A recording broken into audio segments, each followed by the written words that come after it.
अगर ये हमारे रास्ते रोक के बैठे हैं तो इनको भी ग्रामीण क्षेत्र में घुसने नहीं देगा। पूरे पंजाब में आप देख लीजिए आने वाले समय।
आप जो कहते हैं ड्रामा है, हम कहते हैं भारत सरकार के मंत्री ये इस तरह का रोड पर 2 महीने बैठ के ड्रामा करके तो बताएं, या डल्लेवाल की तरह भूख अमर अनशन पर बैठ के ड्रामा, या जो वो बोल रहे हैं कि ये जानबूझ के करते हैं, या बिट्टू साहब जो बोल रहे हैं कि ये ड्रामा करते हैं, तो बिट्टू साहब को बोले इस तरह का ड्रामा करके दिखाओ ना 2-4 दिन।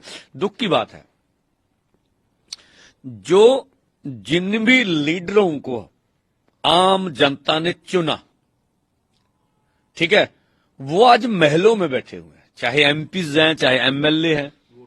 वोट लेने के बाद वो सब महलों में बैठे हुए आराम कर रहे हैं, और जो आम आदमी था जिन्होंने वोट देकर उनको बनाया वो सब रोड पर बैठे हुए हैं। तो क्यों ना बाइकआउट की आप कई बार कहते हैं बाइकआउट किया जाएगा, तो फिर बाइकआउट क्यों नहीं होता है? नहीं देखिए, ये किसानों आप नेताओं से परेशान है, दूसरा वोटिंग भी होती है, पिछली बार जीते हैं, हर साल जीतते हैं, तो फिर ये इनका बाइकआउट क्यों नहीं होता? नहीं, ये तो देश के किसान मजदूर को सवाल करना चाहिए ना।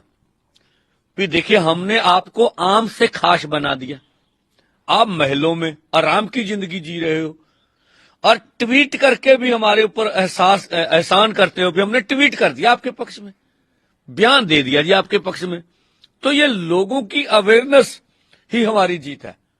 तो हमने जैसे बोल रखा है पूरे पंजाबियों को भी जहां जहां पंजाब में भाजपा आए, भाजपा के लोग चाहे साबका एमएलए, साबका एमपी, साबका मंत्री, कोई भी पद अधिकारी वहां पहुंचे, उनका पीसफुली ढंग से हम लोग विरोध करेंगे। अब देखिएगा आने वाले समय में अगर ये हमारे रास्ते रोक के बैठे हैं तो इनको भी ग्रामीण क्षेत्र में घुसने नहीं देगा। पूरे पंजाब में आप देख लीजिए आने वाले समय में।